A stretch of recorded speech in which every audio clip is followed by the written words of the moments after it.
Our movie begins with Uncle Sala waking up from a deep sleep to the sound of shouting and arguing. He mutters, "Well, there goes my nap," and goes downstairs to see what's happening. He finds his daughter, Nada, arguing with her husband, Alaa. Salah bypasses them and goes straight to his granddaughter, Amina, asking, "So, what's the fight about today?" Amina replies, "Dad left a dirty mug in the living room." That's literally it. Salah walks over to the couple. Allah asks him to judge the situation. He explains, "I was just sitting there minding my own business."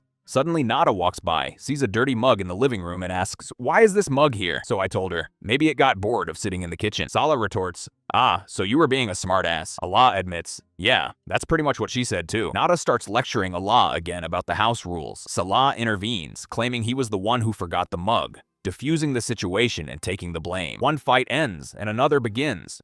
Who is going to take Amina to school?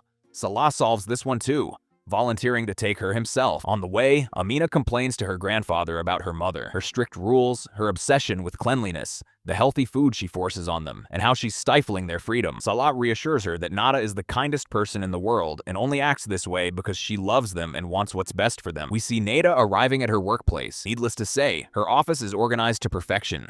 The moment she sits down, she sprays sanitizer everywhere. Her colleague comes in with good news. Rumors are circulating that Nada is about to get a promotion and a transfer abroad. Nada is overjoyed. That night, she tells Allah and Salah the news, announcing that she's made a special celebratory dinner they will swear by. They get excited, only to find plates of broccoli and glasses of arugula juice in front of them, generously accompanied by diet salads. Allah realizes his only option is to flee. He stages a fake fight with his daughter, acts offended, claims he lost his appetite, and storms off. Amina follows his lead, and they successfully escape the healthy dinner. Poor Salah is left behind, forcing himself to eat the broccoli so he doesn't hurt his daughter's feelings. Late that night, they wait for Nada to fall asleep. They sneak out to meet Ezat, the security guard, whom they ask to buy them real food.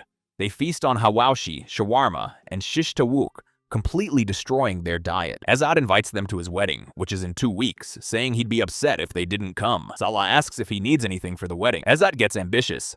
"Ahmed Saad. My fiancé loves him and dreams of him singing at our wedding." Salah replies dryly, "I meant a blender, a washing machine, a fan. I'm not here to make your wildest dreams come true." Just then, Salah gets a call from the doorman of his old apartment building. He urges Salah to come quickly because Madame Shahinaz is causing a scene about his car parked in the garage. We learn she is his neighbor and the head of the homeowners association. The next morning, Salah goes there with Allah. He finds Shahinaz wanting to tow his car. As we can see, the car hasn't moved since the days of King Farouk. It's missing wheels and is completely dilapidated. Madame Shahinaz complains, "Your car is full of rats, sir, and I'm afraid they'll come up to my apartment.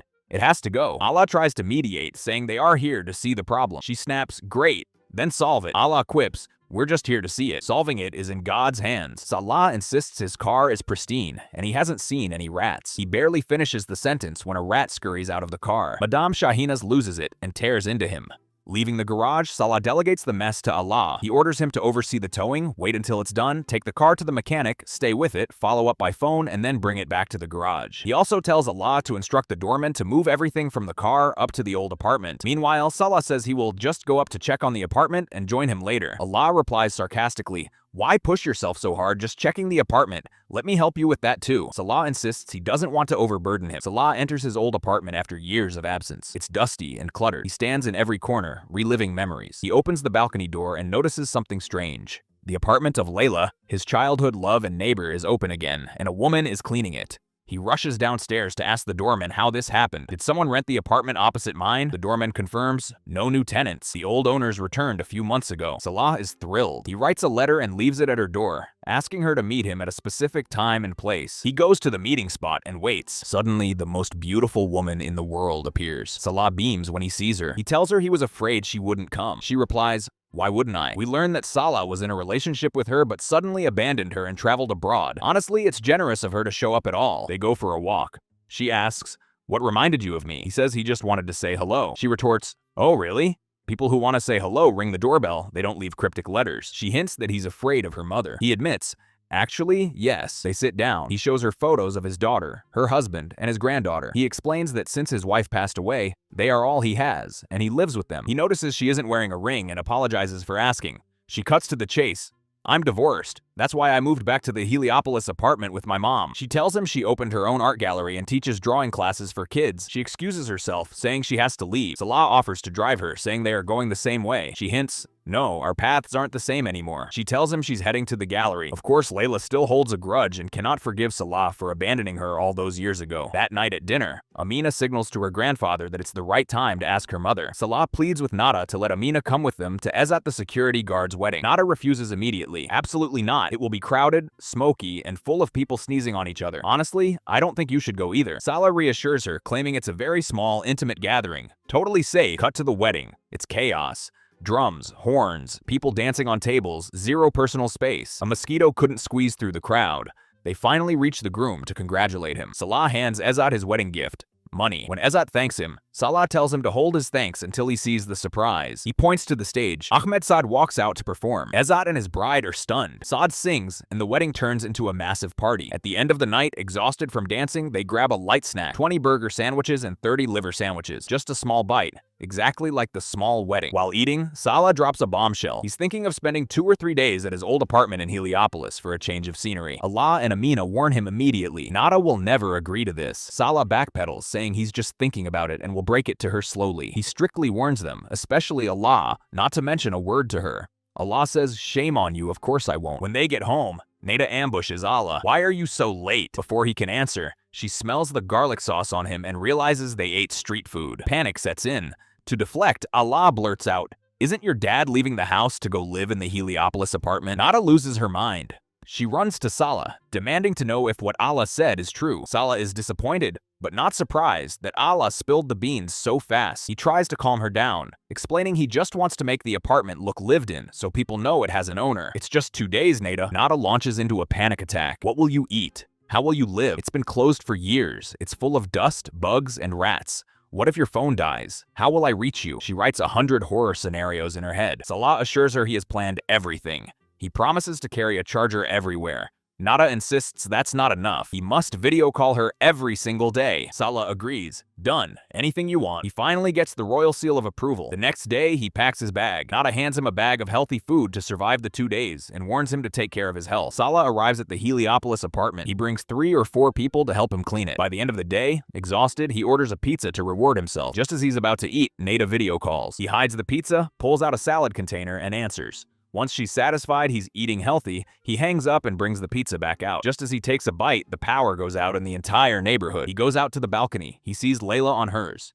He greets her and asks, "Does the power go out often here? How long does it last?" She replies, "About an hour or 2. Salah is happy. This is a perfect chance to chat. But just as he settles in, the power comes back on immediately. Luck is not on your side, Abu Salah. To make matters worse, Layla's mother, Nagia, comes out. Salah tries to greet her. She snaps, "I was fine until I saw you," grabs Layla's hand and drags her inside. A few days later, Nada sits with her boss. Her boss congratulates her. "You've been promoted to Strategic Transformation Capability Center Leader at the Mexico branch." Nada doesn't understand the title, but it sounds huge. The boss lists the perks: double the salary, a company car, and partial tuition coverage for her daughter. Nada is thrilled, but mentions her father has to come with them. The boss explains that will be difficult, and if she insists, very costly for Nada personally. She urges Nada to think carefully because opportunities like this are rare. The next day, Nada tells her father. Sensing her distress, Salah asks what's wrong. She admits it's hard for him to come, but she promises to figure it out. Salah encourages her to go and not hold back her future for him. "Where am I going?" "I'll be right here when you get back." Nada drops the reality check. "I won't be back for 5 years. Salah is saddened, but says, "If it's meant to be, you'll find me here." Nada scolds him for talking like that and insists he is coming with them no matter what. Amina returns from training and asks her mom if she can sleep over at her grandfather's for a few days. When Nada refuses, Salah convinces her it's a good idea. "She can be your spy. She'll tell you if I'm sticking to the healthy diet." Nada agrees. Amina goes to stay with Salah in Heliopolis. She tells him she doesn't want to move to Mexico. Salah says, "You know, this travel thing reminds me of something." He tells her a story about a friend who loved a girl and they were about to get married, but the friend got a job offer abroad. The girl didn't want to travel, so they broke up. Amina comments, "Wow, your friend sounds like a jerk." Salah accidentally exposes himself, but Layla, he is forced to admit the friend was him. He tells her Layla was his first love. They were inseparable from school through university. They broke up when he got the job abroad because her mother opposed it, and she didn't want to leave. He planned to go for just 1 year, but 1 year turned into many, and life took him away. Amina asks, "So what will you tell her when she finds out you're traveling again now?" Salah dismisses it, saying that's a problem for another time. Amina asks, "Do you still love her?" Salah replies, "What else would bring me back to Heliopolis? Of course I do." But he adds that she doesn't seem to love him anymore. She barely says good morning. Amina picks up an old jar filled with papers. Salah explains it's their wish jar, things they wanted to do together when they grew up. Amina decides to take charge. She asks to meet Layla, promising to analyze the situation. She pulls out her phone, stalks Layla online, and finds out everything about her. The next day, they go to Layla's gallery. When Amina sees her, she asks, "Is that Layla?" Salah nods. Amina says, "She is Tersh." Salah, confused by Gen Z slang, says, "No, dear, her hearing is fine." Amina clarifies, "No, Grandpa, it means she's extremely beautiful." As Layla approaches, they pretend to be deeply interested in the art. She asks, "Layla, what brings you here? What a beautiful coincidence." Layla isn't buying it. She asks if they like the gallery.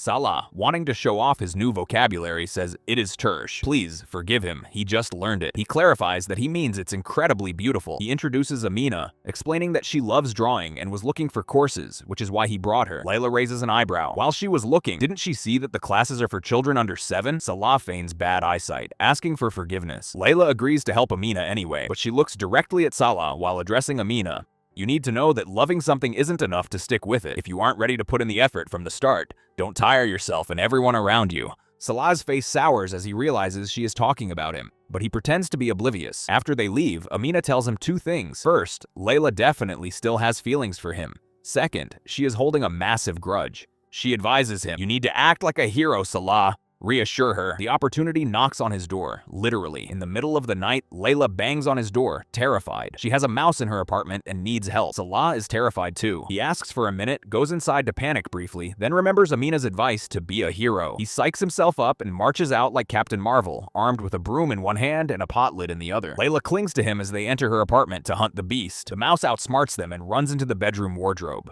Just then, Layla's mother, Nagia, storms in. Layla screams, "My clothes! No, Salah!" Nagia enters like a bulldozer. They stammer, "Don't misunderstand. There's a mouse between us." Nagia sees the mouse and screams too. The mouse runs between them and Salah manages to trap it in the bathroom, shutting the door.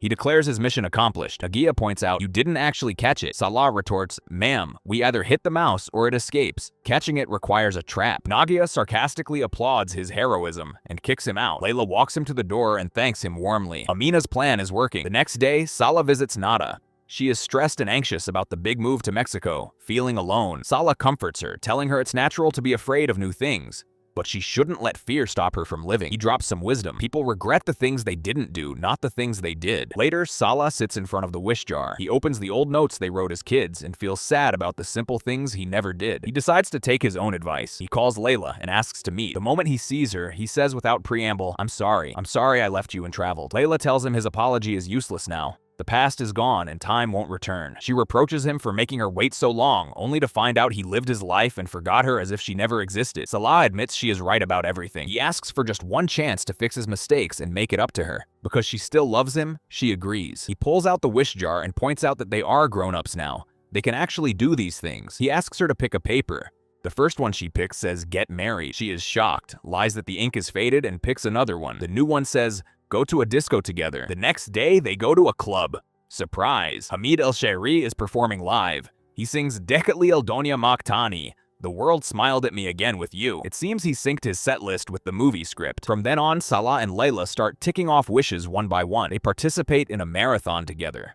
Of course, you can't have a healthy lifestyle event without a certain family showing up. Allah bumps into Salah. He is surprised to see his father-in-law suddenly interested in fitness, running first thing in the morning. He jokes, "Next thing you know, you'll be eating artichokes for dessert like us." Before Salah can escape, Nada appears. She looks at Layla and asks Salah, "Aren't you going to introduce us?" Salah vaguely introduces her as an old neighbor. An awkward silence follows. You could hear crickets chirping. Salah grabs Layla, claims she has an important appointment, and flees the scene. A few days later, Salah sits with Layla. He tells her, "If Nada saw me sitting like this, I'd never hear the end of it." Layla notes that Nada is just worried about him. Salah explains it's more than worry. They are deeply attached. Since her mother died when she was young, he had to be both father and mother to her. Layla asks, "What will we do when the papers in the jar run out, Salah?" He smiles. "Simple. We make new ones." He admits he has many unfulfilled dreams. When she asks for an example, he says he wants to learn the violin. They agree to start learning together tomorrow. The next day, Salah gets ready, strapping the violin case to his back. He admires himself in the mirror. "Beethoven of my time, I swear." He opens the door to leave, only to find his daughter and her entire family standing there. They inform him they are staying for a few days because the water is cut off at their place for repairs. Nada eyes him suspiciously. "Where are you going dressed like that?" Salah lies, claiming he's visiting his friend Hussein at the hospital. Allah asks, "You're visiting him with a violin?" Salah improvises, I thought I'd cheer him up, play him a tune. Suddenly, the elevator opens and Hussein himself walks out, healthy as a horse with another friend. Salah winks frantically at them and says loudly, "Look at that, you're discharged already. I was just coming to see you." He texts Layla, apologizing that he can't make it. That night, Nada talks to Allah alone. She asks if he noticed her father acting strange. Allah agrees. "You're right. One day he's running marathons, the next he's carrying a violin. Next thing you know, he'll be salsa dancing behind our backs." Nada insists she isn't joking. Something is keeping him attached to this apartment, and he doesn't want to leave. Meanwhile, Nagia sees Layla still dressed up. She tells her to go change, pointing out that Salah is currently hosting a late-night gathering with his friends on the balcony. She warns Layla, "The man who left you once will leave you again. People don't change." She adds cruelly, "You won't survive a heartbreak at this age. You won't bounce back." Layla considers her words, but later she calls Salah and they agree to meet for a walk.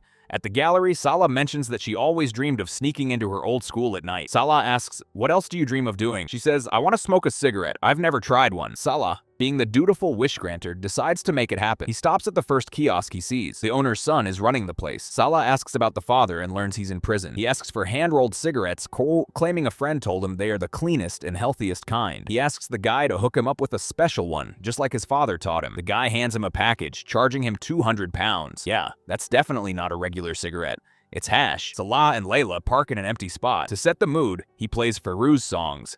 It feels more like a romantic date than a smoke break. Layla is confused by the cigarette's shape.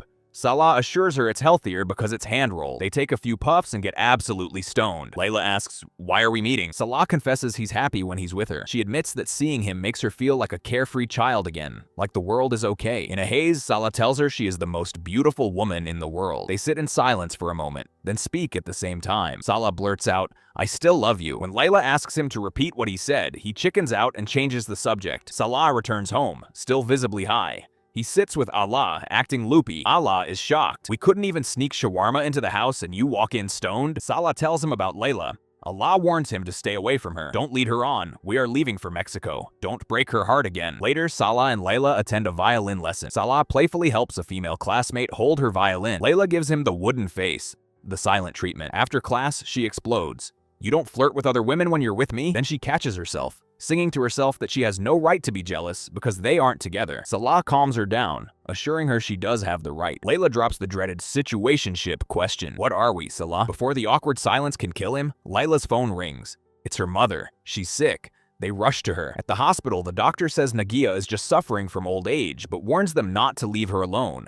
Salah is moved. He decides to cheer them up by taking them to an arcade. After a fun day, Salah sits with Nagia. She admits she hated him for leaving Layla, but seeing her daughter happy makes her happy. She warns him, "If you hurt Layla again, you'll have to deal with me." Salah promises he won't. He returns home to find Nada beaming. "The paperwork is done. Tickets are booked. We fly in 2 weeks. Salah asks about his status. Nada confirms, "You're coming with us. I sorted everything." Salah is crushed, but can't bring himself to tell her he wants to stay. The next day, Amina scolds him for missing his chance to tell the truth. Salah defends himself, saying Nada looked so happy he couldn't ruin it. Amina gives him an ultimatum. "Either tell mom you're staying or tell Layla you're leaving. Decide before you hit a dead end." That night, Layla asks to meet him in front of their old school. Salah asks why. She smiles. "Didn't you want to see the school at night?" She takes his hand and they sneak in. Salah is thrilled to fulfill his childhood dream, but wait, there's more. They walk into the courtyard, and Layla has organized a surprise birthday party with all his old friends and teachers. Salah is overwhelmed. He tells her he hasn't been this happy in years. Emboldened, he confesses again,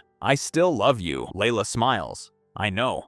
I heard you the other day when we were stoned." She asks the million-dollar question, "You won't leave me again, right?" Salah promises, "I will never leave you this time." He goes home to find Nada watching old videos of her mother. She tells him that since her mom died, she lives in constant fear of losing him, Allah or Amina. She confesses she can't live without him.